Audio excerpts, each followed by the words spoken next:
Hey, everyone, and welcome to episode 184 of the Tick Bootcamp podcast. The title of today's interview is Gracefully Fed, an interview with Traci Weintraub. My name is Richard Johannesson. And I'm Matt Sabatello. Matt, this is one of the really cool superhero stories of a woman who went on this horrific Lyme disease journey, but learned lessons from that experience. And she's now converted all that she's learned into a really cool nutrition/soup business. And Rich, among the things that we learned from Traci is not all Lyme-related doctors are the same. We always hear people say, I have to find a Lyme specialist, but we learned from Traci that you have to be careful when picking your doctor. We also learned what specifically worked for Traci and what didn't among a wide variety of treatment protocols that she tried. We also learned that not all herbal protocols are the same as well. And Traci also talked to us about PTSD and the importance of overcoming that to heal from Lyme and get into remission, and specifically what she did to get there. Matt, this is another one of these really cool transformational stories where we have a woman who went on a journey that opened her eyes to a new set of talents that she had. And although she's still an entertainment professional, she's also now a nutritional professional who's now helping out people with Lyme disease and people with chronic illness. So without further ado, Gracefully Fed with Traci Weintraub. Hey, Traci, and welcome to the podcast. Hi. We are really excited to have you. And so just so we can give a context for you, for our community, where are you calling in from? I'm in West Hollywood currently. What is it like to live in West Hollywood, Traci? I love it. I mean, I've been out here for a really long time. I love it. I'm from New York, so I moved out here right after college, and the weather gets you. It's like hard to go home because the weather really gets you here. It's so warm and nice, and I love it. I can't complain. So I understand that you are a fellow New Yorker, at least you were born and bred in New York. I was. I grew up in Long Island. I grew up in Long Island, and then I moved out here. I think I was like 22-ish. I actually tried moving back to New York for 2 years. I moved back to New York in my 30s, and I got really cold, and I had to move back to LA. Okay. Well, let's talk about what it was like to live in the cold on Long Island during your youth. What was your experience like, and what was your educational experience like? Well, I grew up in Long Island. I feel like I actually just had this conversation with my dad. I liked growing up where I grew up. You know, back when I grew up, everyone played outside. There was a cul-de-sac, like we were always outdoors. Everybody was, just playing baseball. Like it was just such a great way to grow up. Like you rode your bikes, you did all that stuff. I feel like with the kids today, like that doesn't happen. I don't know if it's because I'm in LA and I don't see like that happening all the time. But I loved growing up in Long Island. You feel safe, like I grew up in a very, I grew up in an environment where you just felt safe, and I'm blessed for that. So I'm always grateful for that as well. I grew up in a great neighborhood. All the kids played outside. Couldn't complain, Well, did part of feeling safe growing up on Long Island include having some awareness of ticks and Lyme disease? You're aware of it. Like, we would I remember going on a school trip to like ComSet, which is funny because like I used to take walks up over there with my sister when I was like older, but going to ComSet, you always had to like put your socks over your pants and they talked to you about ticks. But like, now I'm like cautious on walking on grass, but growing up, like you just ran around in the grass barefoot. You just didn't care. So like, you were aware of it, but like, not really. It wasn't as like, for me, at least, it wasn't like as prevalent as it is for me right now, where I like see my nephews in the grass. I'm like, oh my God, do they have bug spray on? And my sister's always like, yes. But yeah, like I don't know. Maybe it was like a different time and it wasn't as bad. I don't know. But like, we knew about it going into wooded areas, not so much playing in your backyard. So you were generally aware of ticks and tick diseases, but you really weren't engaging in any regular practices of either preventing yourself from coming in contact with ticks or checking yourself to determine if you had ticks on you. Yeah, I feel like my mom did, but like, like if she's like kind of checking you for stuff, like you're just like you're antsy and you're trying to like keep moving, keep playing. But yes, there's a general awareness, but nothing where it was like, you have to put on bug spray before you go outside. Like, yeah, I don't remember that. Maybe, it was like more suntan lotion. That was more important. Now, Tracy, we have some of the best school districts in the country on Long Island. We certainly pay our teachers better than just about anyone else. So I'm assuming you had a good primary education. Did you, during the course of the time, and this is pre-college now, during the course of the time that you were a student in one of Long Island's top school districts, did you learn anything about ticks or tick diseases in your health classes or anywhere else? No, I don't remember. I could honestly say I don't remember having an education about tick-borne diseases or Lyme disease or anything like that, like in high school. I don't we might have, but I have no memory of it, to be honest. So you certainly didn't learn enough about it for it to stay with you so that you would have tools to protect yourself from coming in contact with ticks or Lyme disease. Exactly. Like there's no, the only thing that I remembered was that trip to ComSet, and it was a wooded area. So you associate one with the other, like, okay, well, this is the only place that you could get ticks is on this field trip, this one, that everybody goes on every year. That was it.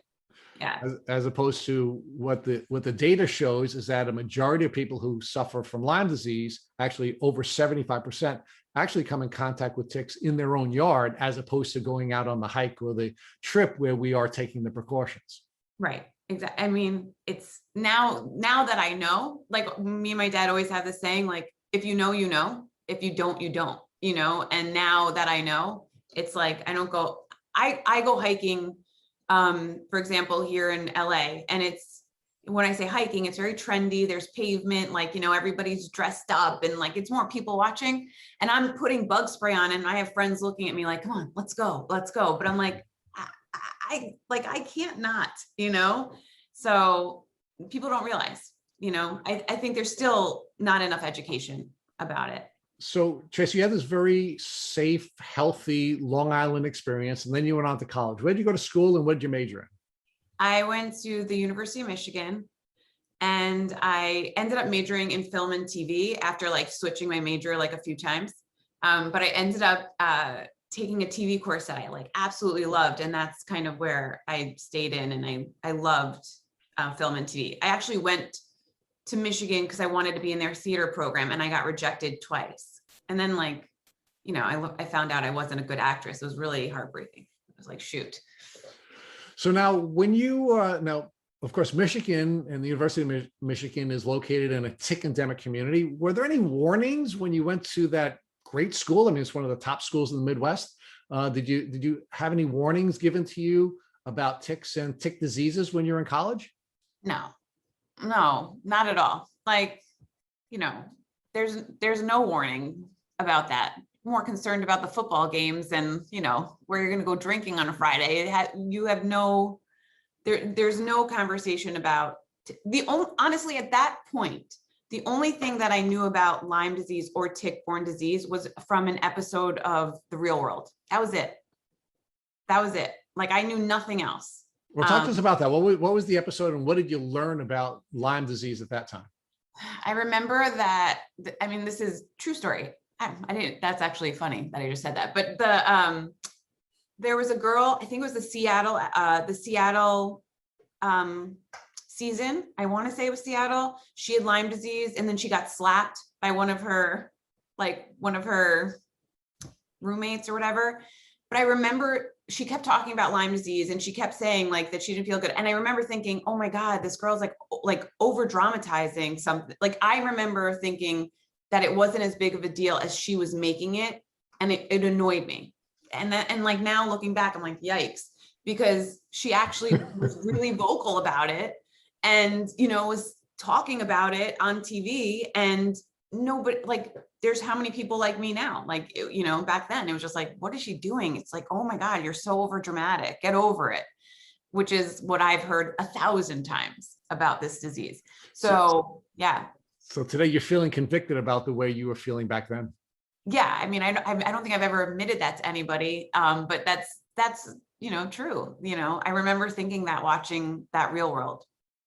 So you're in college, you're dreaming about first becoming an actress. And after you discover that your aptitude is really not in acting, you then pivot over to a new pursuit in the entertainment career. So in the entertainment community. So talk to us about what you were dreaming about and what you were working toward at that stage in your life.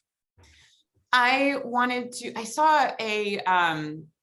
saw this director. He came to lecture us. His name was John Rich, and he was a Michigan alum, and he directed things like All in the Family, and he talked about directing. And I loved that lecture so much. And from that lecture on, I said, I want to direct television. That was it. And so that was where my mindset was. Like, I always had like, oh, maybe I'll act here and there. Like, even when I moved out to LA after college, I'm like, I still acted. I got an agent. I went on auditions.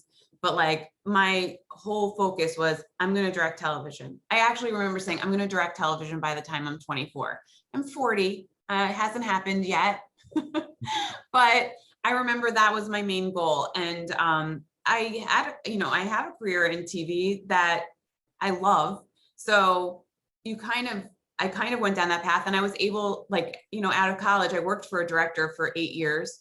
And he always said, if you want to direct, do it yourself. And so I started directing my own shows and things like that. But that in college, when I saw that lecture, I saw this man talk.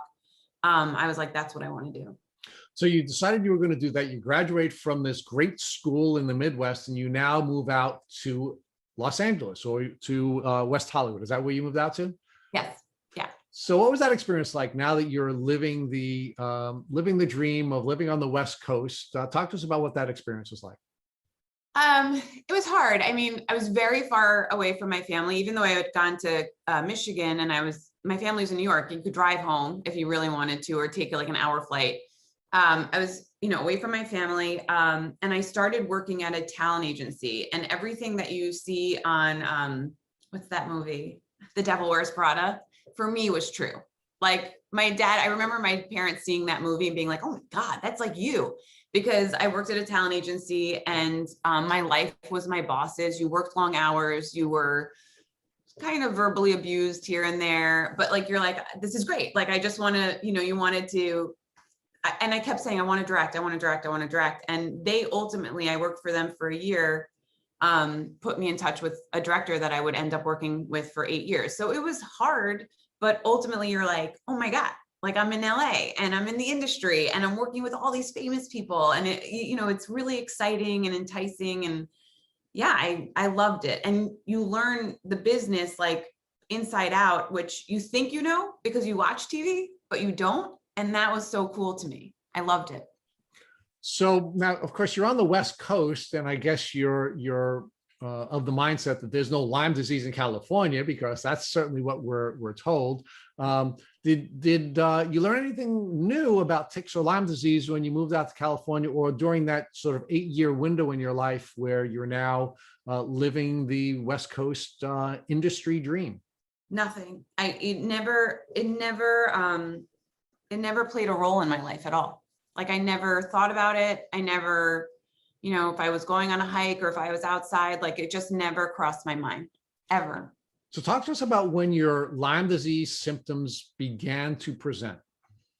So I was about 31, I think. And I actually moved back to New York. I moved back to New York. I just finished working on The Big Bang Theory, and I wanted to be closer. My nephews were little. I'm like, I'm going to move back to New York. So I moved to New York, and I lived in New York for 2 years, and I was like depressed. I'm normally, if I'm a depressed person, like, I could figure out a way to get out of it, and I couldn't. And I remember like getting really bad migraines, and I went to a headache specialist who said, yes. I took a scan. And back then, or a lot of people still now, when a doctor says you have migraines, you don't look at your records. You don't look at like your blood test. You don't look at the scan. You just say, oh, okay, like, that's what it is. She's telling me whatever. The reason I'm saying this, I'll come back to it, but I got a scan. She said, you have migraines, take medicines. I'm like, all right. My legs were really, really heavy. And I was walking around the city being like, God, this is so weird. Like, did I just get used to like driving in LA? Like, like, am I not used to walking? I just ran a half marathon in LA, and I came and I was running in Central Park, and I'm like, oh my God, my legs felt like cement. And so I kept blowing it off, and I was saying, well, I'm getting older. I'm in my 30s. Like, that's what I kept saying. So, and I was severely depressed, and I thought, well, it's because I moved to New York and my life was in LA. I couldn't get a job in New York. And I'm like, I just came off the Big Bang Theory. Like, why can't I get a job? Like, this is crazy in TV and whatever. And I ultimately ended up working on a show in TV, but it's almost like I had to start over. And I was like, just not in a happy place. I was having all these weird symptoms. My stomach started bothering me. Cut to, I got a call from a producer to fly back to LA. And they're like, we need a switcher. It's what I am. I'm a video switcher. Can you come back? Like, what would we have to do to get you back? I'm like, nothing. Get on a plane to move back to LA after 2 years of being in New York. And as soon as I land, I start feeling like really weird, like almost panicky. Like, and I start having these symptoms and I'm like calling my dad for 2 weeks. I'm going to the doctor and I'm like, something's not right. It almost felt like I was drunk. You know, like where you just were laying out in the sun, you had too many pina coladas. That's what it felt like. And like every time I stood, I was like, like I didn't know what was going on. And I was going to the doctor like every day for 2 weeks. And I actually had booked a flight back to New York for my nephew's birthday. And my friend here in LA said, why don't you get a second opinion? Because my doctor was like, you're fine, you're fine, you're fine. And I went and got a second opinion at an urgent care. And the urgent care doctor said to me, you have something called postural orthostatic tachycardia. Don't Google it. Don't scare yourself. Just make an appointment with a cardiologist, which to a healthy 31-year-old person who runs every day is like the scariest thing that you could say. So I called my dad and I said, you know, I have this thing called postural orthostatic tachycardia. He wants me to see a cardiologist. And sure enough, you know, my parents are looking for somebody who specializes in that. And they find one because I was, you know, going back to New York. So I remember calling my father on the flight before that and saying, I don't know if I could get on the flight. I just felt like something was wrong. Like, you know, where you feel like, I don't know if I could function or I'm going to collapse. And he's like, if you don't get on the flight, we'll come to you. It's fine. But if you get on the flight, I'm going to pick you up at the airport and we'll figure this out. I get on the flight, go to New York. I go to my nephew's birthday. There's like a lot of people around and like, I'm not an anxious person ever, like, especially around a lot of people. I love being around a lot of people, but I was like, felt like it was like closing in on me. I'm like, I pulled my father outside. I go, something is wrong, Pop. I'm like, something is wrong. He's like, okay, we'll go to your sister's. We'll open gifts. You'll lay down, like whatever. We go to my sister's. I'm like sitting there and I'm like, nope. And I looked at my dad. I'm like, you got to take me to the hospital. I'm like getting emotional. And he's like, okay. So we get in the car and I'm sitting in the front seat. My father's in driving and we're near my sister's in Huntington. So he doesn't know where the hospital, like he can't figure it out. And my mom's in the back seat. And when my dad gets nervous, he speaks really loud. So like he's calling my sister and he's like, where's this hospital? Just tell, you know, like very loud, you know? And I'm like, and I'm looking at my dad. I'm like, Dad, I'm like, I can't feel my legs. Like all the feeling in my body started just draining out of me. And I could see he's getting nervous. And I'm like looking at my hands because I'm like, Pop, I'm like, I can't, something's not right. Like I couldn't feel my hands. And I'm starting to panic like hard. And I could tell that he's getting nervous, but he's driving and talking loud. So I'm just like, let him do his thing. We get to an urgent care. He finds one. I literally open the car door and I collapse.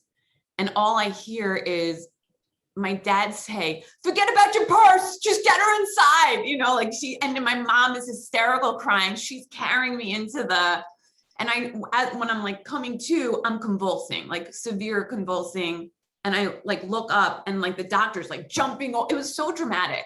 Like you couldn't write it any better, you know, like it was so dramatic. And I said to the doctor, I'll never forget it. I said, did I do this? Like, is my job too stressful? Like, you know, like maybe I did this, like, do I have anxiety? And he was like, what do you do? And I was telling him, he's like, no, he's like, that it's not you. So from that collapse, my dad's like, you're staying in New York. We're getting you tested. So we went to we went to 1,000 doctors, but we went to that cardiologist. We went to a neurologist. I just kept seeing doctors and doctors. And at that time, they diagnosed me with POTS. So you're put on midodrine, you're put on salt tabs, you're doing all these things, but I still wasn't diagnosed with Lyme disease. So anything that I was feeling, in the 7 months up until my diagnosis with Lyme disease was put under, oh, it's just POTS, it's POTS, it's POTS. And I came back to LA and I bought the compression socks. I took the Midodrine, which I hated. I did the salt tabs, but I was having so many symptoms, like so many other symptoms. But the goal was don't collapse. It was like, do everything so you don't collapse. And then like just everything started from there. I was having trouble walking. I was having tremors in my hands and my feet. I was stuttering. I couldn't remember things. Like I would walk into a room and I'm sure you guys have heard this 1,000 times where you're like, what am I doing here? And I still had to work in TV 14-hour days. So it was crazy. And I kept saying something else is like wrong. So I kept seeing different doctors, different specialists, and everybody had something or like putting me on something. And then ultimately, everything happens in New York. I'm not even kidding. So I flew back to New York and I went to go visit my friends. I worked at a show called Last Week Tonight with John Oliver. And I went to go visit my friends there. We went to go like to my little favorite coffee shop on the corner on the West Side. And I had a cookie with nuts in it. And I have a severe allergic reaction. I've never been allergic to anything. And I run to urgent care and she was like, if it gets any worse, you have to go to the hospital. But it was all over. Like I had hives everywhere. I'm like, oh my God, like I've never been allergic to anything. So I don't know what that means. So 2 days later, I'm in New York. I put face cream on. It has almond oil in it. I don't know. And I have facial paralysis down and my left arm just stopped moving. And I call my sister and I'm like, I think you need to take me to the hospital. And sure enough, I went to the hospital and I was fully allergic to nuts. I became allergic to seeds, nuts, all the stuff, because I went to an allergist after that. But my sister said when we were in the hospital, she's like, you should go see one of those doctors, like that house doctor on TV, like where he figures out like the problem. And I found one of those. I found an integrative gastroenterologist, and on his website, it says he gets to the root of the problem. And when I came back to LA, he was my first appointment. And the first thing he said to me was, I think you have Lyme disease. And I said, no, I've been tested. And he said, let me test you. And sure enough, I had Lyme disease. So let me walk you back to when you first started your symptoms. Yeah. Now that you have, an opportunity to look back, do you believe that you were bitten by a tick in LA? Do you believe you were bitten by a tick in New York after you had arrived back? Or do you believe that you were harboring the Lyme disease and you had a stressful moment in your life that then compromised your immune system or disrupted your immune system, and that's why you started showing symptoms when you did? I talk about this with my family a lot. I think that I had it. I think I got it in LA and I came to New York and had it. Like, I don't think I got it in New York. I don't think it was, because if I had gotten it, it was too immediate. My symptoms they were there, like when I got to New York. I think I had it. Could it have been something I had growing up and it just never, yes. Like I think about that all the time. When I moved to New York, I went through a few major things. One, I had just run a half marathon. That could put your body into such stress that could cause, it could cause all the symptoms. I had just lost immune disruption, right? I mean, you stressed your body so much physically that it was an immune disrupting event. And I remember running, I would run 10 miles a day, and there was a joke. My friend who actually passed away, because that could have been a trigger. He passed away. I ran a marathon for him. Like I was doing it for him and charity. And I was having struggle kind of coping with his passing. And the joke was, he goes, you could run a marathon for me if you want, but you run so slow. And so when I was running 10 miles every day, I'd always think, oh my God, I run so slow, because I always said my legs were so heavy. Like I always said, if I had skinnier legs, maybe I would run faster. But we always joked about that. Like I'm a slow runner. How are you going to finish this marathon? I'm like, I don't know. And so it was all around the same time. I lost a friend. I had the marathon, and I'd broken up with the guy that I was seeing. And that was a bit heavy for me as well. And those are traumatic events that could trigger stress. It could trigger anything in your body, cause the disruption of the immune system. So I think that I had it. I probably grew up with it maybe, or I got it in LA and it just kind of came out and was like, here I am, you're welcome. So I don't know.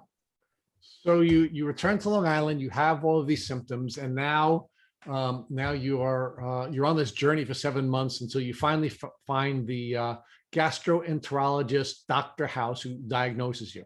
Yes. Talk to us before we get into Dr. House. Let's talk about how the 7 months was impacting your life. Meaning, what impact was the developing symptoms having on you socially, and what impact were these developing symptoms having on you professionally? Oh my God. So, you're kind of discovering all these things like that are happening, and like you're kind of hyper aware now. So like things that I would blow off, like the tremors, or stuttering, or like not being able to formulate words, like where you used to laugh at, like you're just like, oh my God, that actually is an issue. And then pain. I just thought I used to work out all of the time, so like I always thought maybe I was just sore from working out, but I wasn't working out, and I was still in a lot of pain. And socially, it affected me because I felt like a burden on a lot of my friends. I was reaching out, I was asking for help, and you find very quickly who's your friend and who doesn't want to be your friend. You create family in LA. Like when you move out here, you create family because your family is so far away. But my family, it felt like my system was breaking down. I was very social. I went out all the time. I thought I was well liked, and that I became very isolated, and the people that stuck around have still stuck around. My grandmother always said this. She goes, you only need one good friend. She always said that to me. She's like, you don't need a big bunch of people. You don't need a lot of friends. You need one. And I have a handful. But I remember being very social, and that dwindled down. Even like dating and things like that, you are nervous to go out. You're nervous to do all. But work was the biggest thing for me because work was my life. I moved out here. I worked on 2 television shows. I didn't tell them I was sick. I didn't tell them that I could collapse at any time. One of the shows I worked on, it was called Mike and Molly. And I always felt safe there. I use that word a lot because when you feel that way, you could get through your day. And so if I could just walk, so from the parking lot to the stage, what is like a 5-minute walk would take me 30 to 40 minutes because my legs were not moving. And also I was afraid I was going to collapse. And to get to my booth on set, you have to walk upstairs. And I work with like a bunch of sound guys. Like on every show that I've ever worked on, you work with like kind of the same sound guys here and there. On Mike and Molly, those guys knew something was wrong, never said anything, and literally always had my back. So I would take naps on their couches, or like I would lay underneath my desk, and then they would just be like, Trace, you're up. Like if it was rehearsal or whatever, they literally knew something was up, never said anything, but always looked out for me. It's safety. And then the AD team, there was a few women that worked. I called the producer who I was friends with at the time, and I said, something's up. I knew I was going to collapse. Like I knew that like I was having that feeling again. And it was the end of the night. And she's like, oh my God, I'm already home. Call Rhiannon. We didn't tell anybody. I didn't want to lose my job. I was freelancing, and to tell anybody that you're sick and unreliable in TV, you lose your job, you lose your call back for another show. So I was trying not to tell like the producers, but one of the producers I was friends with, and she's like, call the AD, Rhiannon. She's like, she'll be fine, just tell her. So I called my friend Rhiannon, and I was like, I think I'm gonna collapse. And no joke, she came upstairs, she carried me downstairs. We sat in the bathroom, the medic came, the other first AD, and we made a pact that we wouldn't tell anybody. Because that's what you're so nervous about losing your insurance, even though nobody takes insurance when you have Lyme disease. But like you're so nervous of losing that or losing your days. Because like for me to be in my union, you need a certain amount of days to work or you don't get your insurance. So they just kept it a secret for me and always looked out for me. So I felt really safe on that show. The second show that I worked on, again, I don't want to tell anybody what this show is. I really wasn't well. It was longer hours. We did 14 full hours. the set, nobody knew. I wasn't really close with anyone like I was on Mike and Molly. And I ultimately collapsed, and one of the PAs drove me home.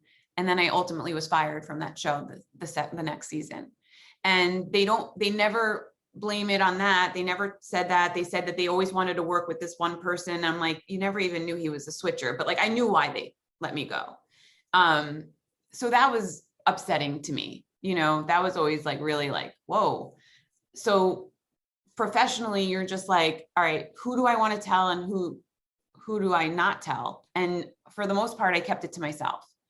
Traci, do you believe that all of that fear and worry about somebody finding out and losing your job and losing your insurance and losing your union rights was contributing to your decline in your health and making you get sicker quicker?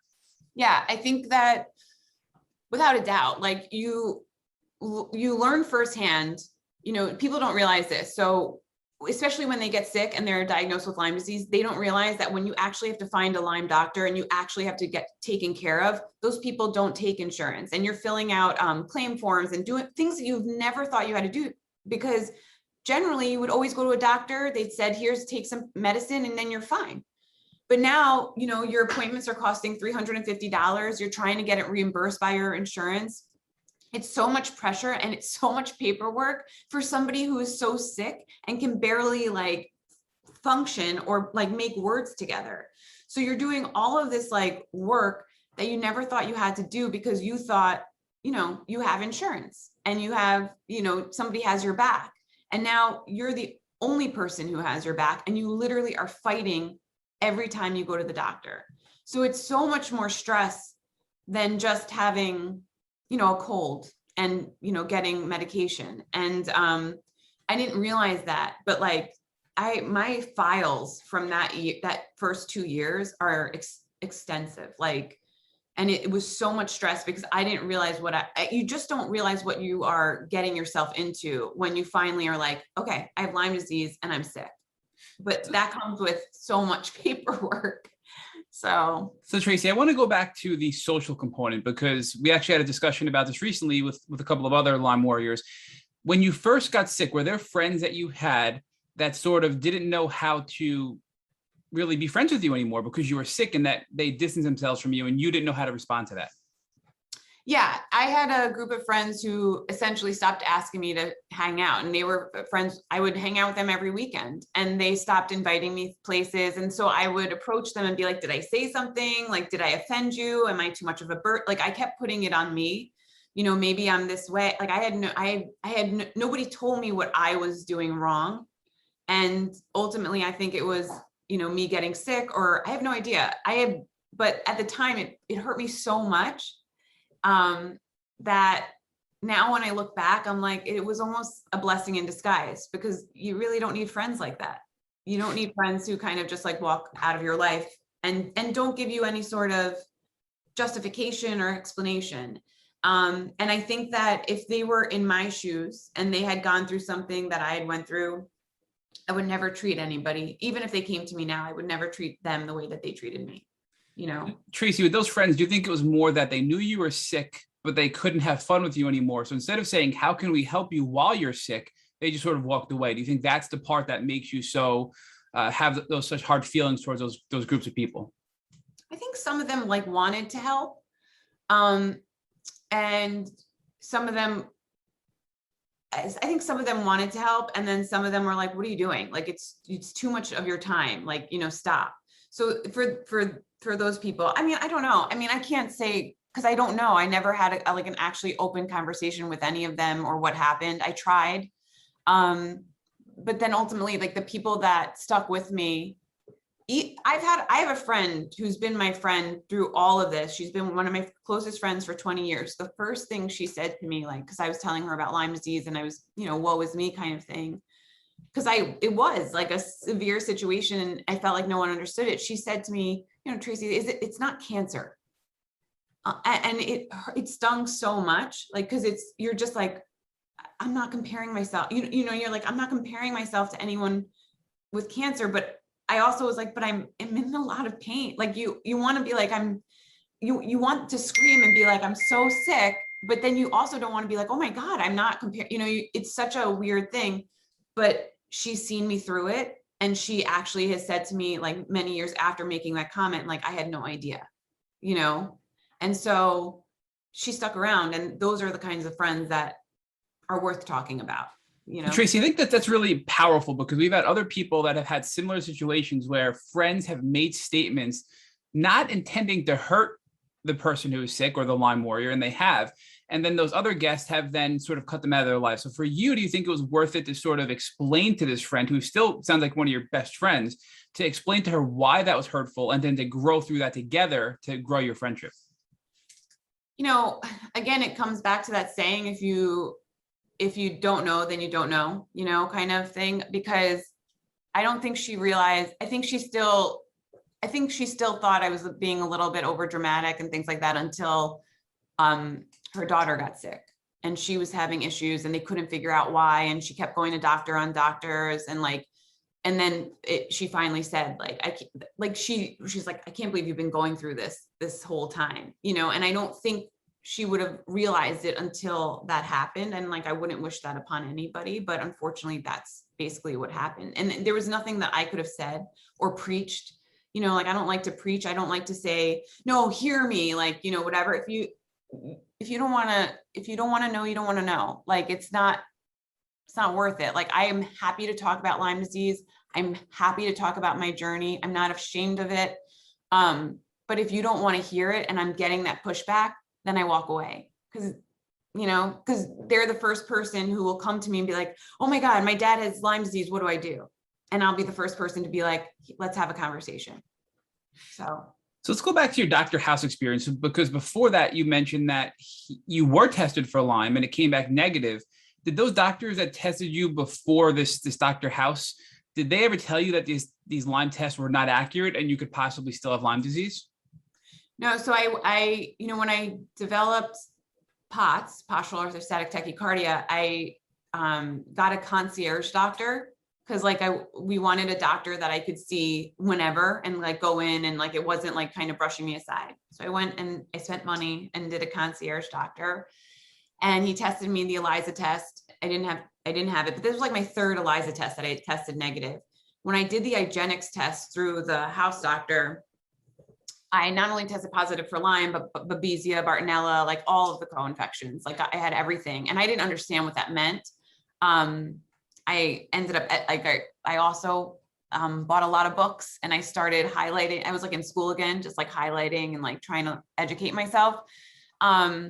I went back to the concierge doctor and I showed him the IGeneX test and the bands and all that stuff. I'm like, and he was like, no, this is, he told me it was a phony test and that I wasted my money. And then he said, when was the last time you were in Connecticut? And it blew my mind. Like, he actually asked, when was the last time you were in Connecticut? I thought that was such an like ignorant thing to say. And it was the last time I saw him. So this doctor thought it was possible you had Lyme and ran three ELISA tests. But then when you had a positive IGeneX test, said, oh, you can only get Lyme in Connecticut, so you don't have Lyme disease. Right. So where is that disconnect where earlier on he was testing you with the ELISA test, hoping that maybe you have Lyme and that's something they can work with. And now that you have a positive IGeneX test, he's dismissing it. Why do you think there's that conflict there with that approach? At the time, I thought this guy was like too old to like educate himself more. Like, he just like literally, you know, he's done with his career. He did his education. He hasn't like re-upped it. You know what I mean? Like, he stopped like learning about things. I think what we all can do, especially, I don't know if this is the case with every doctor. I don't want to generalize, but I think that you have this amazing education. You learn all of this stuff, but there's still room to educate yourself always. And I think maybe doctors become desensitized. They see too many patients. They're not as well equipped as they can be because it's just too much. You know what I mean? I don't know. Sorry, go ahead. Sorry. But what's sort of mind-blowing is that you were not getting better. You were on all this medication for POTS. You were having symptoms that weren't even POTS symptoms, yet he dismissed Lyme disease so quickly when you had a positive IGeneX test, when you went back to your doctor in New York, where Lyme is so prevalent. Right. Yeah. So at that point, did you go back to the Dr. House to get the proper treatment since this concierge doctor blew you off and dismissed your IGeneX testing? No, I went to him. I mean, at that point, because he's a gastroenterologist, I was having so many digestive issues, because with Lyme, you have everything, like you're so sick with everything. So he was treating me for that stuff, but he recommended a few Lyme literate doctors out in LA. And then there was one Lyme literate doctor that flew to LA, but also is in New York. And my parents at the time had a house upstate in Rhinebeck. So, and he is out there. So he gave me all these doctors. I went to the first one, and she gave me so many medications, didn't tell me to titrate, was very condescending. I took all those medications, and I'm talking like Alinea, Mepron, amoxicillin, all at once. I didn't know what a Herx was. I didn't read my Dr. Horowitz book yet. Like, I didn't know anything. And I ended up in the hospital. And I called her, and she was like very dismissive of me. And so I called the house doctor, who literally every time I've been in the hospital, he always talks to the ER doctor for me. And he's been a calming presence in my life. So I stopped seeing her. I went to another Lyme literate doctor, and I saw him for a few years. I did a lot of IVs with him and different treatments, but I wasn't getting better. So I made an appointment with that Rhinebeck doctor. But at that time, I thought, okay, well, I'm seeing somebody, I'm just going to cancel that Rhinebeck doctor. It's just like too many I've already seen 100 doctors. So I called to cancel, and they're like, we're still going to have to charge you. And I'm like, all right, I'll go. I was so sick, and I still went to him, and he is what changed the path in my Lyme journey. And he's the only Lyme literate doctor I see now. And by chance, I didn't cancel the appointment. I went, and he is the reason I think I started on a good trajectory. Traci, can you say his name again for our listeners one more time? My Lyme literate doctor? Yep, the one that you said that you finally found, I think it was Dr. Reinhardt, that actually you saw and helped you significantly. His name is Dr. Bach, and he's in Rhinebeck, New York. Oh, Dr. Bach, thank you. So what I find interesting is that your first Lyme literate doctor didn't properly educate you, gave you what I'll call treatment overload, which caused a Herx that landed you in the hospital, but yet it was a very popular Lyme doctor. So that's sort of surprising as well. But we've heard this from other guests. And I think that possibly these doctors are so overwhelmed treating so many patients that they don't really spend enough time with you to tell you, hey, look, this is what to expect, or hey, look, maybe we should start slow and work up depending on how sick you are. So what are your thoughts as to why this Lyme specialist treated you so poorly at first? Everything you just said, I 100% agree with. I think that, it's twofold. One, again, like I said, you go into a doctor's office and like you are raised to believe that what a doctor says goes. They know that's their field, that's their education. Why would you not listen to anything they say? So I went in thinking, well, she knows what she's doing. This is a specialist for Lyme disease, but her bedside manner was so poor. And I'm a New Yorker, and I could read that. I could read the room. And I literally was just like, and even as sick as I was, and I'm very nice, and I'm like, whatever, I could read that. Like I felt it, like, oh, am I bothering you? Because like I could walk the fuck out of here. Like that's how I felt. Excuse my language. But I felt it. But you're so desperate to get better and to get treatment. I mean, the house doctor, like, he even said to me, because when he diagnosed me with Lyme, I was like, oh my God, I'm going to get better. And he was like, you're going to get much worse before you get better.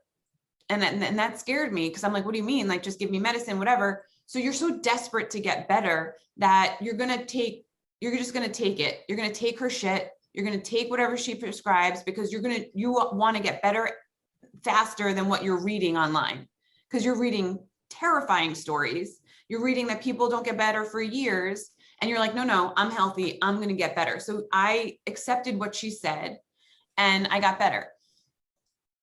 Cut to now, my doctor actually will talk to me and listen to me, ask, like, it's just like a conversation. And if it goes past 15 minutes, he's not charging me extra for the extra few minutes, which my other LLMD would do. But yeah, I think it's a matter of maybe she's overwhelmed. Maybe there's not enough LLMDs. Maybe there's not enough doctors who are educated in Lyme. And so that there's only a few of them, that they have hundreds of patients that are sick now. I don't know. I just know that that experience like was seared into my brain. And, you know, it was also though, when I realized I need to start writing things down. I need to educate myself. I need to get all of my blood tests. I need to get all of my scans.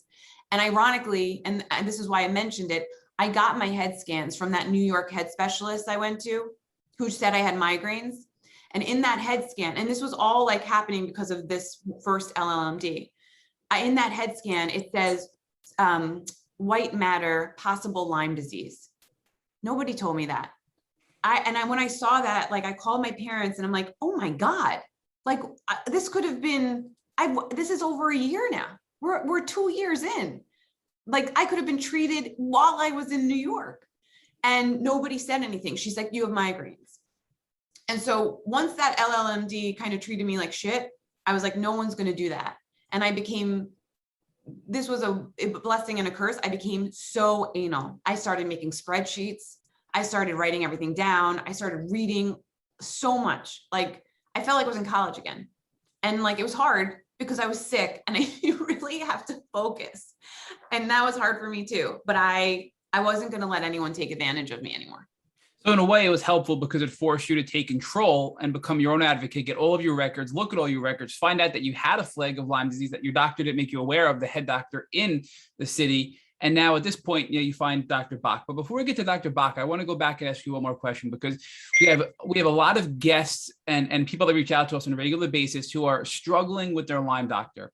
They feel that their Lyme doctor doesn't give them enough attention, that they're not, really working with them, that they're getting worse. What advice would you give those people? Because you had that same experience. You then had, this treatment overload and ended up in the hospital. So looking back, would you have done anything differently? And what advice would you give to people who are in a similar situation today that are listening to this podcast?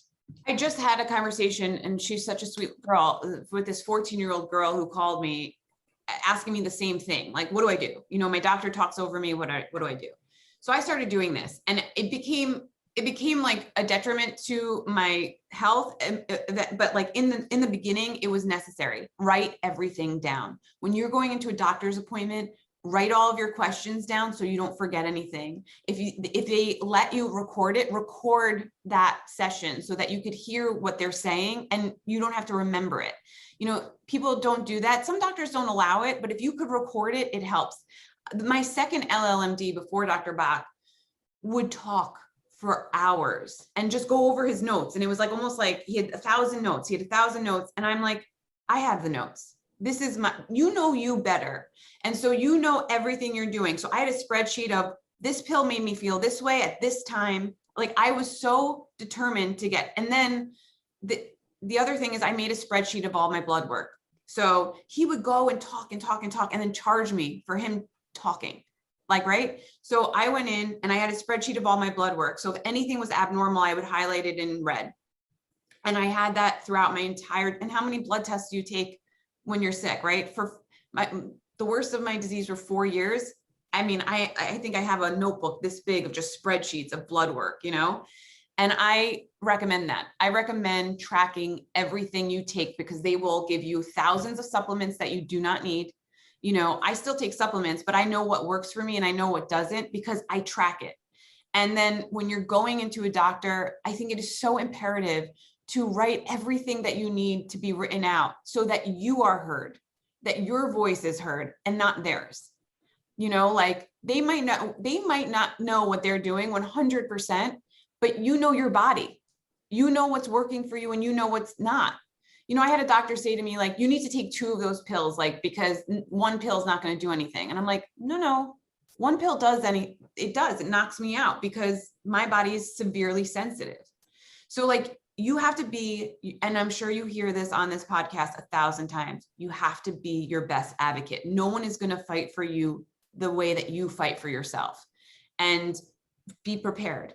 Be prepared for people to be condescending to you, be prepared to feel rejected, be prepared for them to make you feel like you're stupid. I'm not a stupid girl. I'm well educated, and I educated myself on this disease. So I like when somebody challenges me. I mean, maybe that's the New York in me, when somebody's like, well, why do you think that? And I'm like, I'll tell you why. I have 1,000 documents to tell you you're wrong. Either you fix me or you don't. Sorry to interrupt, but Traci, if somebody is uber sick and they're having severe brain fog and cognitive impairments, what would you recommend for them? It sounds like your family was very supportive as well. So when you were at that point where you couldn't even fight for yourself, did your family step in to help advocate for you, even with these Lyme doctors who weren't really giving you the attention you deserved? Yeah, my parents, I was very blessed. My parents were very educated. They read along with me every book that I read or article. Like my mom was like living on blogs and asking people questions for me. And my dad was like trying to understand all the blood work, anything that we went through. A lot of people don't have that. And I was very blessed to have support. And if you could find one person who could support you, it makes a world of difference. Like I said to this 14-year-old girl, I don't know what to say, because like she has parents and like, your parents are listening to the doctor. But I said, if you don't feel like you're being heard, call me. I'll talk to you. So like you guys do this all the time. Like if people want to talk to you, I'm never not going to talk. I'm never not going to be able to help somebody, because I had that with my parents. I was lucky. A lot of people don't have that, but they educate. My mom on many occasions, like in a hospital or at my doctor's office, has terms of endearment. That part in the movie where Shirley MacLaine's like, my daughter's in pain. My mom has done that like multiple times. Like she will fight for me. I am very blessed to have that. But if you don't, you have to reach out to this kind of community, because we all feel you and we want to help you. Like, and I feel that with everyone I speak to in the Lyme community. One of my good friends, I've never even met her. We connected because of POTS. She lives in Delaware. We talk all the time, so you have to have somebody to bounce those things off, especially if you have brain fog. I've been there. Like you can't think, So Traci, let's go now to Dr. Bach. So you finally found Dr. Bach, who it sounds like is the doctor that really worked with you best and helped you get to where you are today. So what treatment did you start off with when you first saw Dr. Bach? He recommended UVLRX. He didn't want to step on my other LLMD shoes, because I was doing like with my other LLMD, because Dr. Bach is also like, I'll work with anyone. He's very like, he'll work with the house doctor, my gastroenterologist.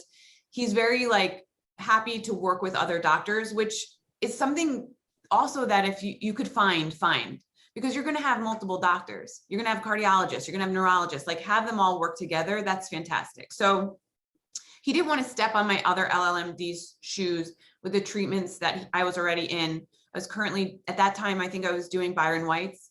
I switched over from antibiotics to Byron Whites, and I was doing IVs like Gluta and Myers and all that stuff. He suggested I do UVLRX, which is like light therapy, so you would go in, I would do, I think it's like an hour of intravenous light therapy. And then I would do my other pushes or drips. But it was like the first time where I was like, oh my God, like I started to have energy. I had tried ozone. I had tried, oh my God, I've tried everything. Did ozone help you? Is that something in your journey was helpful? No, ozone never worked for me. It really never worked for me. I know it works for a lot of people, but for me, it didn't work. I did like LDN for a while, like you try everything. But ultimately, when I started UVLRX is when I started being able to come off Pindolol, which was a beta blocker I was on for POTS. And I started having energy. I was able to walk. I remember there's like a mall in LA called The Grove, and I went with a friend, and I remember walking from the parking lot to the end of the mall, and I was like, oh my God, like just to be able to do that was like insane.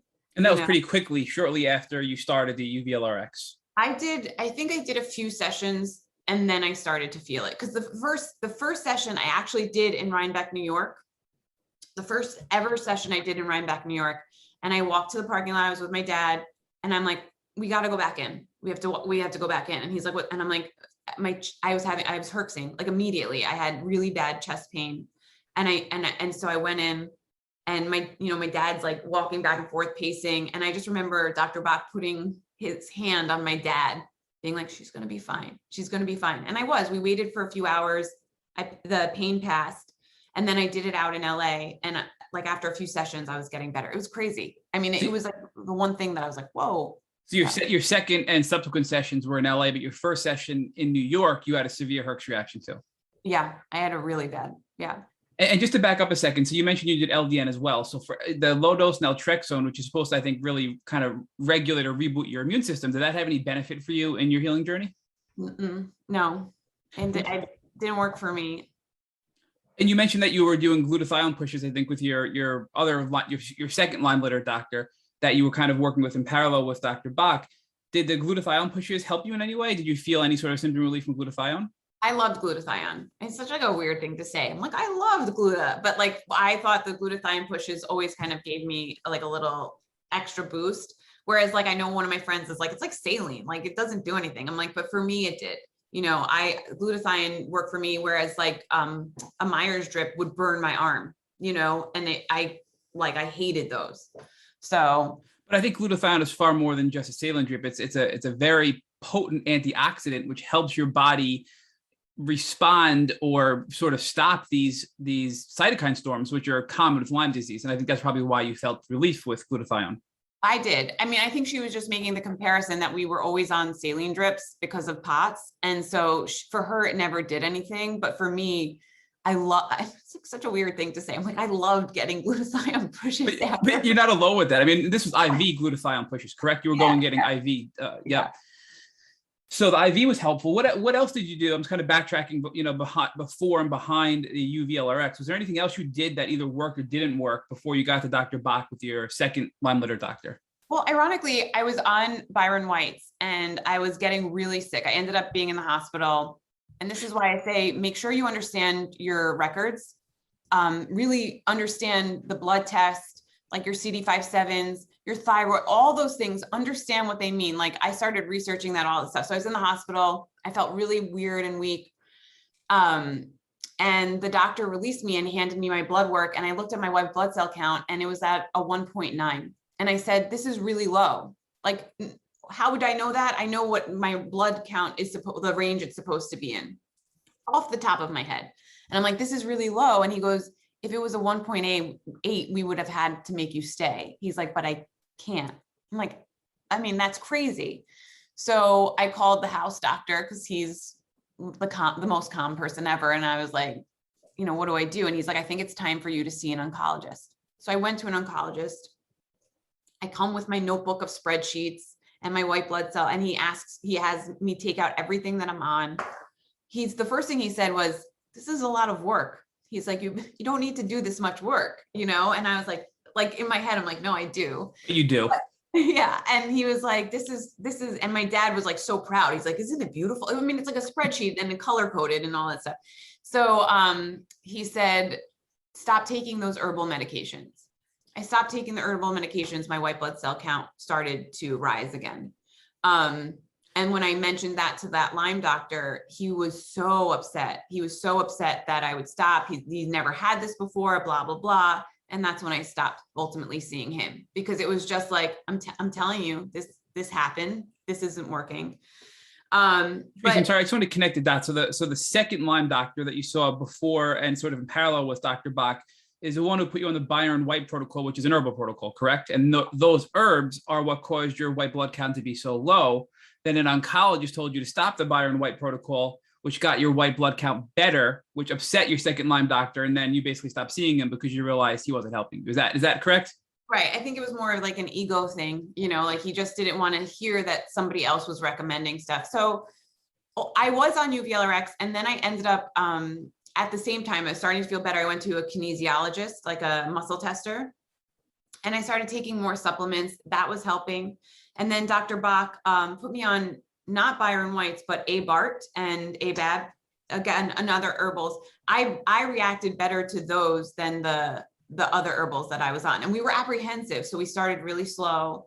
And, that's what Dr. Bach, he understands my sensitivities and things like that. So it was never like, you have to get to 20 drops, you have to get to 15, where you read things about it, people take 15 drops in the morning, 15 drops at night. Like I never did that. I did it really slow. That helped immensely. The supplements helped immensely, like when you're muscle testing. And then I ended up, what really kind of,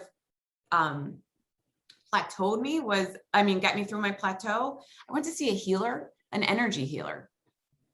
And that helped me with, all of like it's almost like, I actually had this conversation yesterday. My friend said, you shouldn't use the word PTSD. Like it's so military, like it's really for them, And I said, I think you could have trauma in your life and have PTSD. And so after going through this experience, not trusting doctors, having the stress of like going to other doctors, I needed somebody to talk to kind of work through that. And that was my healer, like kind of getting past these fears helped me kind of release some of this stress that comes with Lyme disease. And I think there is a lot of PTSD with this disease. I just had an incident in New York, because I only get sick in New York, where I had a doctor roll his eyes at me. Then we went to a different doctor, and there's all this like stuff. And my dad was like, how do you do this? And I'm like, I've been here before, so it's fine.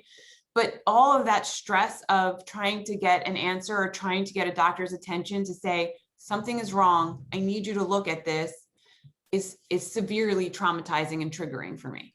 So for sure, PTSD is very common in chronic Lyme, and it's not talked about enough, where the final component generally we see that people get before getting into remission is some sort of therapy or brain rewiring, whether it's EMDR or Gupta or DNRS or energy healing. And that's usually the final piece we see in our guests, that when they get that therapy after treating the Lyme, they then enter remission. So that's, you're not uncommon in that regard.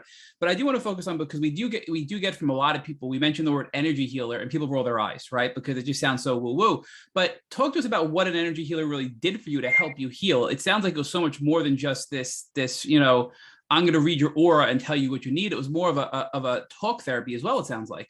Yeah, it was. I was really skeptical. Again, I'm a New Yorker. I'm like, I'm not going to yoga. I'm not going to meditate. Like, that's a waste of my time. Like, none of that. But and also I've tried all those things. I've worn the weird helmets and I attached my earlobes with like buzzing and like, you do all these like weird things. Like I've earthed, I've essential oiled, I've done it all, right? Like, so you try everything. But this was a friend of mine.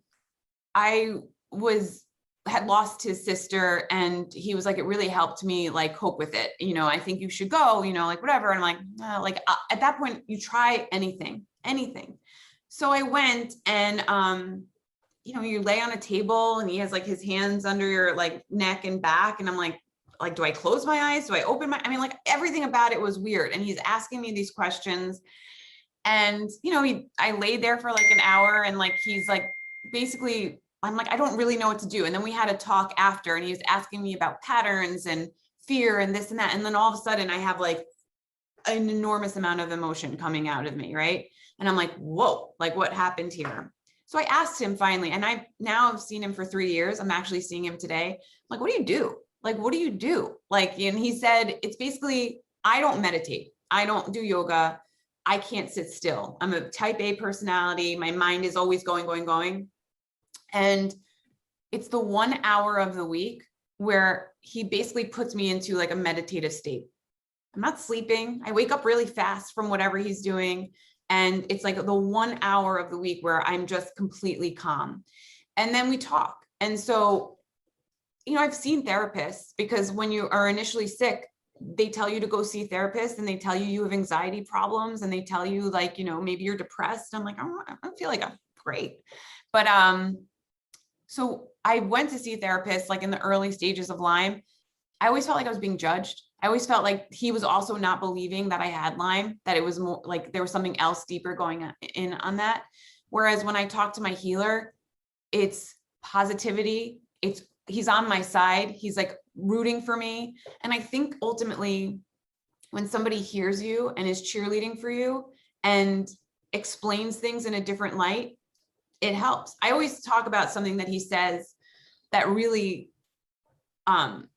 helps me. And I love this analogy. So we were talking about kids, like, I said, I'm like, it's kind of scary. Like I might not be able to have kids at this point, like between Lyme disease and being sick and like being told I can't get in vitro because of my body's sucks, now.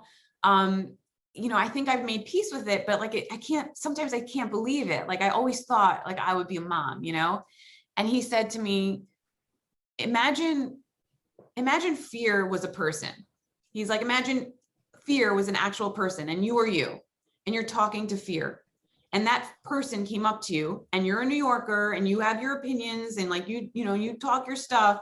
And that person comes up to you and is like, you know what? You're never gonna have kids. What would you say to them? And I would be like, fuck you. And he goes, exactly. So why are you letting fear run your life? And I love that analogy because it's so true. We have all this fear that we think about, like, oh my God, what if I'm having a flare? Am I sick again? Is it getting worse? Like, like, I had this issue in New York where I had a ruptured cyst and I was in so much pain. And it's twofold. Like on one hand, I'm like, you've been here before. Calm down. You've been here before. You have gone through this pain. And on the other hand, you're like, shit, I need to get this checked out. But like that fear, that anxiety that would come with Lyme has subsided. Whereas if I had this pain 4 years ago, I would have had a panic attack. I would have been in the hospital, stat. Like this is more like you have pain, do what you can to address it and go through the motions. And so that's what he's helped me with. And I love it. Like that fear analysis or that fear analogy is just brilliant. I have to say that really was probably the best analogy we've heard. So, but to be able to heal, you mentioned to be able to get over that fear. I think it's a combination of two things, right? Because the fear and the anxiety is a byproduct or a symptom of the Lyme disease. And it's also something you develop from being sick as well. So do you think that you were able to overcome that fear because of treating the Lyme through all of your various protocols that you did, and a combination of healing emotionally and healing the trauma and the PTSD with your energy healer? Do you think both of those parts were integral in being able to overcome your fear? Yes, I 100%. I think, like I said, I agree with both of those things. Like, yes, they both have helped. I also think that, like, I've been blessed. Like I said, I have a really positive person in my life. That's my father. And one of the things that he says all the time is, look how far you've come. We get into these holes in Lyme disease because like you think you've made like 1,000 steps forward, and then you have a flare, you have a ruptured cyst, you have something that like, it blows your mind because you feel like you're doing well, and then you are like sidetracked. And you could go down that path of, I'm back where I started, or you could go down that path and say, okay, we're going to take one day at a time, but look how far I've come. I've been through the ringer, and I can go through the ringer again because I've been here. And I look at Lyme people, and when they say Lyme warriors, it's so true because we're so strong mentally and physically. A lot of people I know could not do what half of my Lyme friends can do, and it's like, I think there's strength and support. And I think there's like little things. Like I started a business, and I didn't go to school for business. I started a soup business, and it kind of got my focus away from Lyme disease. And I look how far I've come with that. And I always hear my dad say, look how far you've come. And that applies to so many things. And so for me, like that positive thing in my life, which is my soup business, like which came out of Lyme disease, makes all of that shit like great. I'm glad I went through it because now I could face fear and say, yeah, like it's going to be okay. Like I could take this day by day. 4 or 5 years ago, I would never have been able to say that. I'd be like, oh my God, it's the end of the world, So I think it all helps, but I think the energy healer helps, but I think there's such a thing to have, like a cheerleader in your life is so important. So Rich is certainly going to get there shortly with you about your transformation and your business and how your business is helping other people in the Lyme community, which is amazing. But I just want to recap with you a little bit and kind of summarize here before I hand it back over to Rich. So if you had to look back at your journey, and you've done a lot of different things to get into remission, which is, for our listeners, you are in remission today, which is awesome. You're such an inspirational story.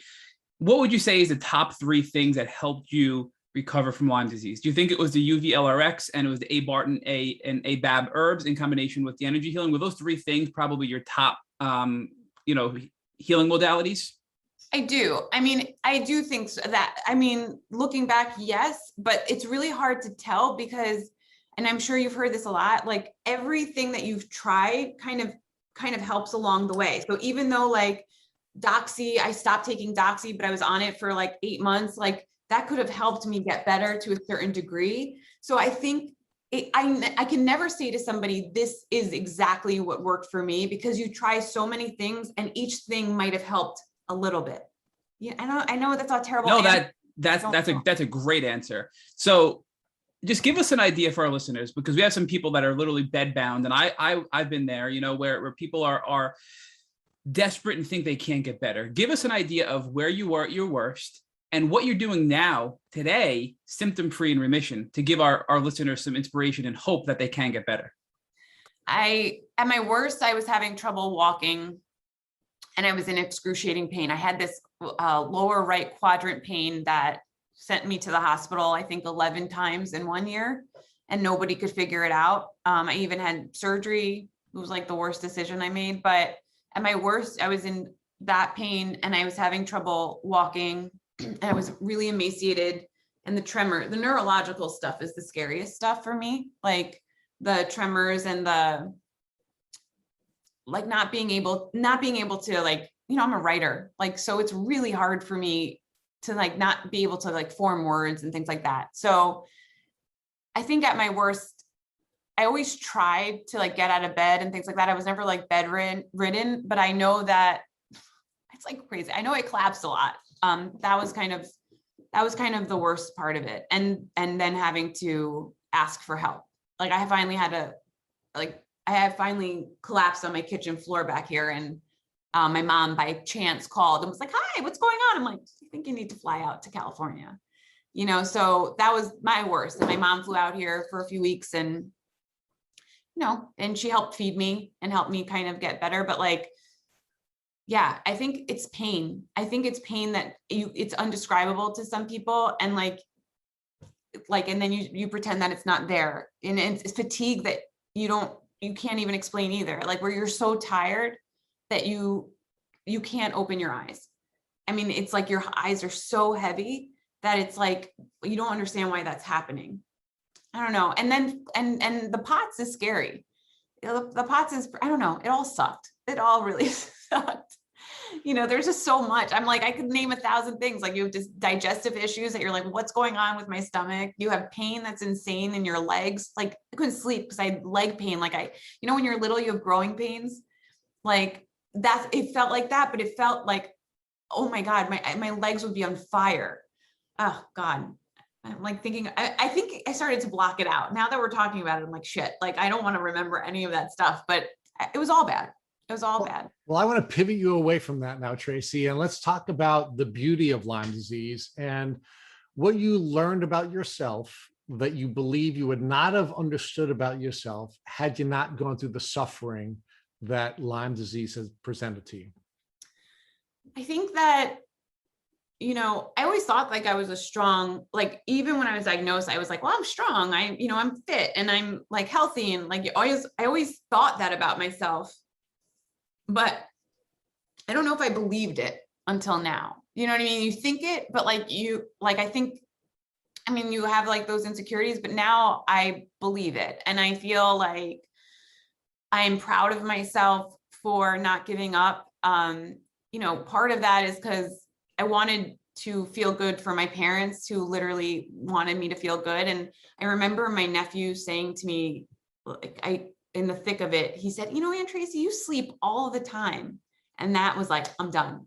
Like, I do not want my nephews to remember me like that. Like, I don't want them to think of me like that. And so once I started, like, it's almost like you're acting, like ironically, because I wanted to be an actress, like you're doing your best acting. And so I'm proud of myself, not for like pretending the pain isn't there, but for normalizing the fact that I could feel like I have a normal day and I could go through my day and accomplish the things that I do. I talk about this a lot. I work And a lot of what I do is manual. I pack boxes, I'm cooking, I'm on my feet all day, all that stuff. And the truth of the matter is, a lot of the time I'm in pain, but I push through because I don't want to stop, and I don't want to be back on my couch, and I don't ever want to be there again. So I am proud of myself for that, because I didn't think I was going to come out of it. And again, it's like those little things that you hear all the time is like, look how far you've come and look how far you can go, so I do believe that. But yeah, I think there's so much strength to our community. I really do. So talk to us about the pivot that you've made professionally and whether or not you would have made that pivot had you not gone through this portion of your journey. I definitely wouldn't have, that's for sure. I mean, I still love TV. I still work in TV, but I never thought I was going to own a soup shop of all things. I love to cook. I love dinner parties. Dinner parties stopped for me when I got sick, nobody came around. I wasn't cooking for anyone. You change your diet. That was one thing I was really stubborn about. They kept saying you need to change your diet. I was like, no, I'm not doing it. Like, I'm going to eat cheese. I'm going to do this, blah, blah. And then finally you're so ill that you're like, okay, I'm going to do this. And I changed my diet, and I really didn't know how to eat. And it's not like I knew how to cook. So when I was really sick, when my mom flew out here, she's like, you need stuff to be on set. And for what I do, you 5-minute breaks. You 5-minute breaks to either pee or eat. Like literally, like that's all you have. And then you have to run back to your booth. So we wanted to come up with things that like I could make in big batches, freeze, and have so that I wasn't not eating, because I got into the habit of it's easier for me not to eat because I didn't want to be on my feet or whatever. And soup was the easiest thing to do. And so I started cooking it. And one of my friends who was going through postpartum at the time, and we watched Bachelorette together, would come over, like watch with me, like if I was having a sick day or whatever, and I would make my soup and she would have some, and she was trying to lose weight. So she was like, can you make me a whole vat of it or whatever? And I was like, sure. And she started a company. So she started an accountability program for people who wanted to kind of change their lifestyles. And so I randomly got a phone call from a girl and was like, hey, I'm Lily. Can I have 7 soups? I'm like, what? And so I started cooking out of my house, and it was like a hobby, and it was fun. And it actually was almost a way to refocus out of Lyme disease, because we're so immersed in it. Even when we're starting to feel better, you're so worried you're going to go back to a bad place.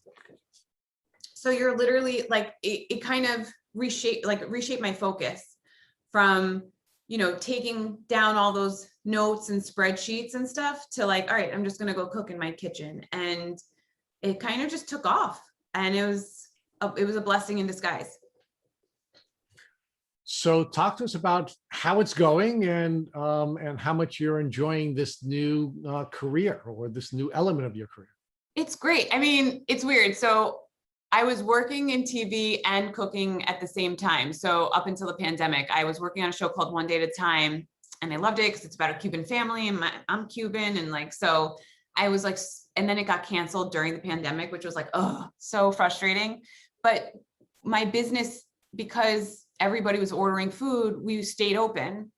And it's like, to have your own hours and not have to work 14 hours a day. Like if I choose to work 14 hours a day, I get to choose to do that. Like I don't have to do it, so that's really lovely about it. I love talking to people. A lot of what I love is people coming in who are chronically ill and have the food sensitivities that I do, and like talking to people about that. And that has been, it's just like such a great thing. Like you just feel like, oh, this is the community that I wanted to serve. And that's what I love about. We have clients who have Lyme disease or who have cancer, who have really restricted diets.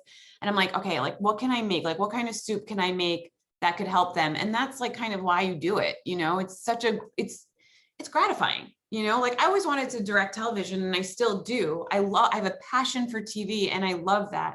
But there's so much affirmation in being able to help somebody, knowing that they are going through what you went through. I was put on liquid diets, I would say 3 times I was put on liquid diets, and there was like one soup company, and it was like in a bottle. Like, it was like, I don't want to drink soup from a bottle. Like, I want it in a bowl, and I don't want it to be just liquid. So, that was like kind of my inspiration behind everything, especially if other people are being put on liquid diets. Like, I had to drink bone broth for, I think, every morning for like 3 months. And I'm like, if I'm going to drink bone broth, I want it to taste good. And so we roast those bones forever, and make sure that it's yummy. But it's again, it's like so much education, because I never run a business. Like, you learn so much. And I think that Lyme disease also kind of gave me that opportunity to start educating myself again. Like, there's nothing you can't do and nothing you can't learn. It's always just asking and like finding out stuff and finding out information. And I think, when you get into the groove of a career, which I did in TV, you forget there's so many things that you could teach yourself and educate yourself on. And this has been such a learning journey for me. I love it. I really do. So you can learn these things so long as you tell your fears to go after themselves. Exactly. And well, my dad says that. He's a businessman. He says, with business, there's highs and lows. He's like, the highs are the highest, the lows are the lowest. And he's like, but there's nothing better than those highs. And as a business owner, you're always going to have anxiety. I'm like, what? I was like, I don't want to have anxiety. Like, why would you tell me that? And he was like, I always have it. I'm like, I never looked at my father as somebody who ever would have anxiety, but you have these anxieties all the time. I'm like, oh my God, are we making sales? Like, are we doing it? Are people eating it? Do they like it? Like, if somebody, has a bad review, I'm like, oh my God, which we generally don't have. When somebody tastes the food, we generally have great reviews, but I care a lot about it. And I think the Lyme disease, you have so much anxiety that you're able to kind of hone in on it and be like, stay positive, because you started this out of a positive place. And that's kind of generally where I always go back to. And the pandemic was tough. Like, we had to let go of employees. We were cooking all the time. Like, you don't know where you're going to end up. And you just have to kind of stay like, you did this for a reason. If it doesn't pan out, it doesn't pan out. But if it does, how amazing is that? And if you could go into it with that attitude, you're kind of like, let's do this. I don't know. So where can our listeners find your soup shop, and how can they get in touch with you if they're interested in purchasing soup from you? So we have a little shop in Sherman Oaks on Ventura Boulevard, and we have a website, www.gracefullyfed.com, and you could order online. We ship nationwide. And then locally to California, we do a meal delivery service. And my like new thing for the last few months is like making baked goods that are without refined sugar or gluten or dairy. And I'm like, I'm getting better. I'm very excited about it. I'm not great at like decorating, but I'm very good at like the baked goods part. So I'm very happy about that. So yeah, we do it all. And yeah, I love my little shop in Sherman Oaks. It's really cute, but we do ship all over the country, and that has been great because, I think on the East Coast, people are more soup lovers than, I guess sometimes here in the warm weather, but yeah. So Traci, I'm going to ask you one final question. If your favorite customer came walking into your soup shop in Sherman Oaks, and they had a tick biting them on their arm, what would you recommend that they do so they wouldn't have to go on a Lyme disease journey? Well, one, I would make sure that the tick was removed properly. I think there's a lot of misinformation about how to remove a tick. That's one. Two, I would make sure that they Ziplocked it, put it in a bag, and sent it away so that we knew if it was carrying, infections. And three, I mean, me personally, and I'm not a doctor, and I don't like to, make this call, but I would go on Doxy right away. Like, I would make sure I would get like a 2-week thing of Doxy so that you're not waiting for the tick to get back. You're not waiting to that report. Like, my dad got bit by a tick. He was golfing. I'm like, Dad, go to the doctor, get Doxy right now. That is my thing for that. You don't want to go through that. I don't wish it upon anybody. So, still people will say, oh yeah, you just pour alcohol on it. And I'm like, oh my God. It's like so upsetting. So I would make sure those were the initial things, but I would also make sure that they're aware that the longer you wait, the more that there's room for you to get sick. And so don't wait. I think people don't realize that. They think, well, I think there's also misinformation about that it takes a while for you to be infected with Lyme disease. It takes like a few minutes.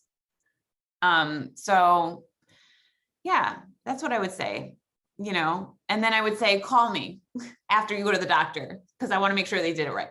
Thank you for listening to the Tick Bootcamp interview with our guest, Traci Weintraub.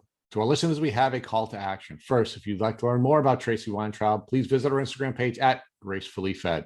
Second, if you enjoyed this episode of the Tick Bootcamp podcast, please share with your friends by using the social media buttons you see at the bottom of the post. Third, Tick Bootcamp has created a Tick Bite blueprint that has been inspired by the information that has been provided to us by past podcast guests. We urge you to visit our website at www.tickbootcamp.com to view the blueprint. Please note we would appreciate any input or any improvements you would like to share with us. Fourth, don't forget to subscribe to this podcast on iTunes, Google Play Music, or Spotify to get your automatic episode updates of our Tick Bootcamp podcast. And finally, we thank you, our community of listeners, for your comments on our past podcast episodes. Please take a minute to leave us an honest review on iTunes, on Instagram, or on our website. We make it a point to read every single one of the reviews we get. Thank you for listening.